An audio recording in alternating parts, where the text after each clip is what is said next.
So here's our book. This one's called Principles of Microeconomics. There's another one called Principles of Macroeconomics, surprisingly. It's about macroeconomics. And there's a third book called Principles of Economics. It puts it all together, micro and macro. So what we want to do today is talk to you about the very first chapter in each of these three books. And the very first chapter is designed with our tagline in mind, which is every decision that your students make is an economic decision.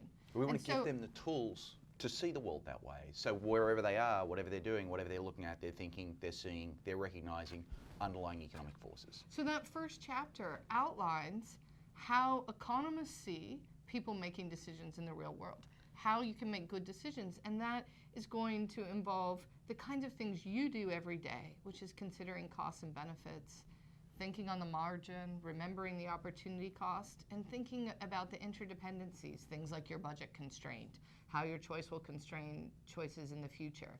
That's it. Those are sort of the key ideas that we want students to learn in this first chapter and then build on over and over and over again in every subsequent chapter.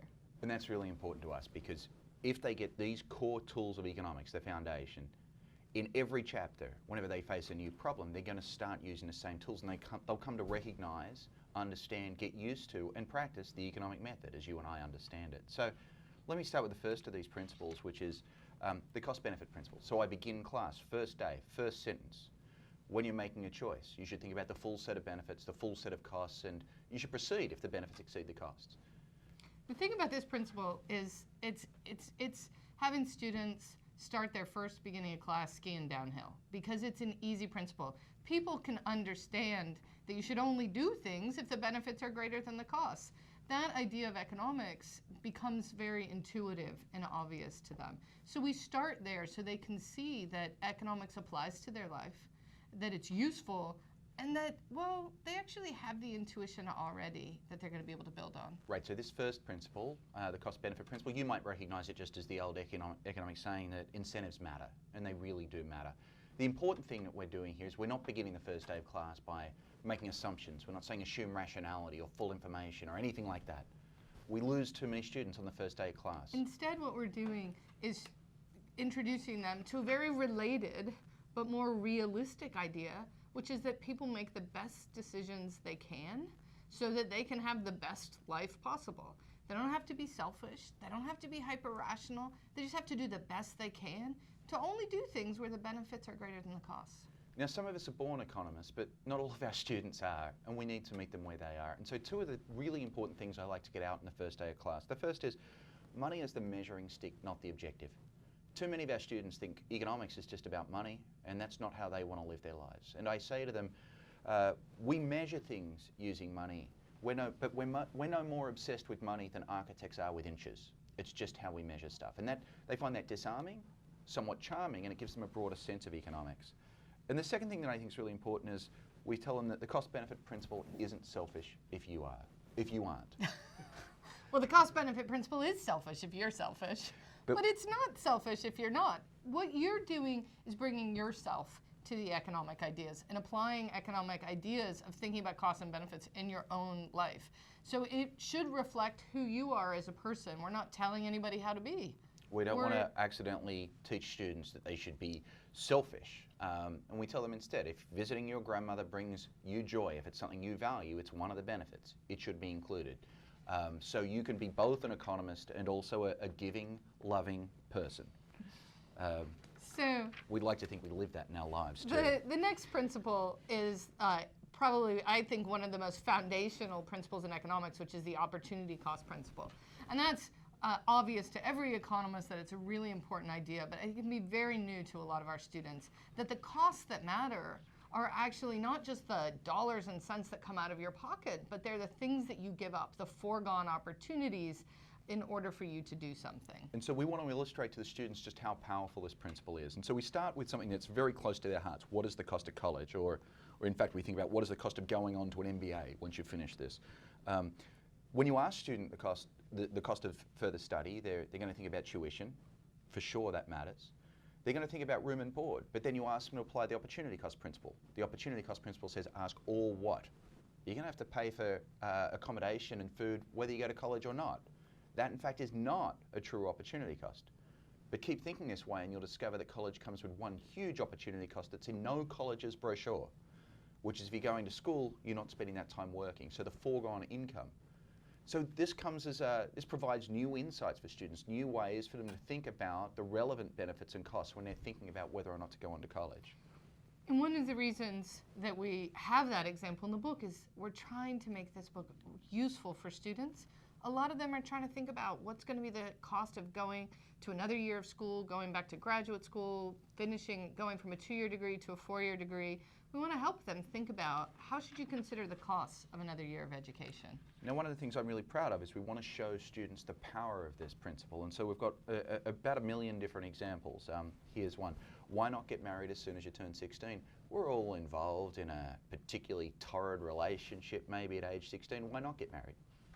Or what? The opportunity cost of getting married at 16 is you might meet someone better in your 20s and find, I'd like to think, a more charming life partner, Betsy.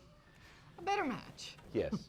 Why do the terminally ill want unproven experimental drugs? Why? Because they have less to lose by trying something that is experimental. I don't want to try something experimental on a healthy young person, but someone who only has a few months to live might be willing to take that gamble. When I walk into a business meeting, why don't I eat the free donuts? They're free, but they're not. There's only a certain number of calories that my waistline can take. So the opportunity cost here is real. If I have the donut, it's a bowl of ice cream I can't have later that night. So there's a hidden cost there, and I want students to figure out, I want students to see that so they can make better choices. We have students think about why are there fewer stay-at-home moms today than there were in the 1970s? And that's because the opportunity cost for women of being in the labor force has changed. So the opportunity cost principle can give you just a whole lot of insight into decisions just about everywhere in your life. Now, once we've put out these two principles, it's time for us to turn to the marginal principle. And I think this is a principle that's harder for students to think about. That's one of the reasons why we don't introduce it as the first, even though most of us like to start our decisions by thinking, what's the one more? Let's think about marginal benefits and marginal costs. And of course, as economists, we naturally think about this in terms of calculus. Our students don't need to think about it in terms of calculus. We just want to tell them when you face a how many question, instead of asking how many, you should ask, should I do one more? So you should think about just the one more incremental change. And by thinking about an incremental change, you're going to naturally be thinking about marginal costs and marginal benefits. So it's calculus without the calculus. We're doing it in English, and that meets the students where they are. We need them to practice this. How many workers should I hire? No. Should I hire one more worker? How many donuts should I eat? No. Should I eat one more donut? How many classes should I take? No. Should I take one more class? What are they doing? In each of those cases, they're going to take the first derivative implicitly.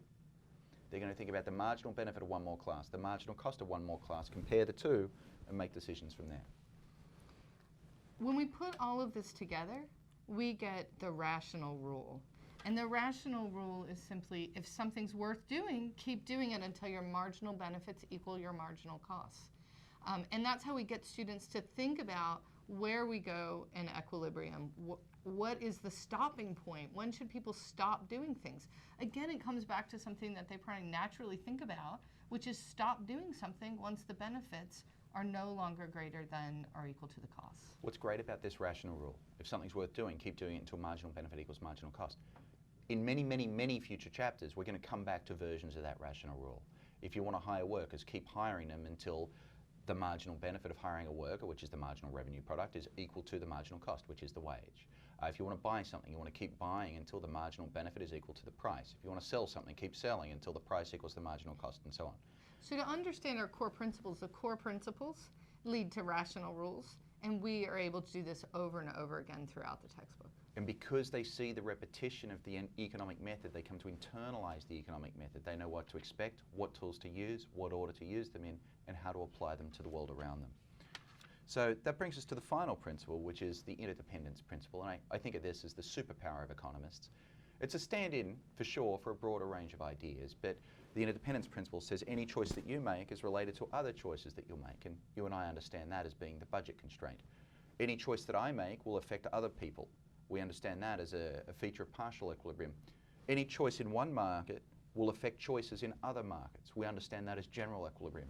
Any choice you make today will affect choices available to you in the future. We think about that as the intertemporal approach, which is so critical to all of macroeconomics. We basically pose this principle so that when students are thinking about decisions in their own lives, they can apply the interdependence principle to think about the full set of implications they're going to follow from the choice that they're about to make. We really think about this as teachers, and if we're going to teach it, we need to make it simple. So in fact, we've managed to get the principles down to the principles, and therefore the foundations of economics, down to 8 words. One more. So that's basically the marginal principle. Benefits beat cost. The cost-benefit principle. Or what? The opportunity cost principle. What else? That's the interdependence principle. I want to show you one more feature that we're really proud of. Students at the end of a chapter want to know what to take away. The night before a test, they want to know what to study. And so we've basically written here what I think the cheat sheet I would have written out if I was a student. Every student can see it, they can all study from it. When they're freaking out the night before, they can turn here and figure out what was important from the chapter.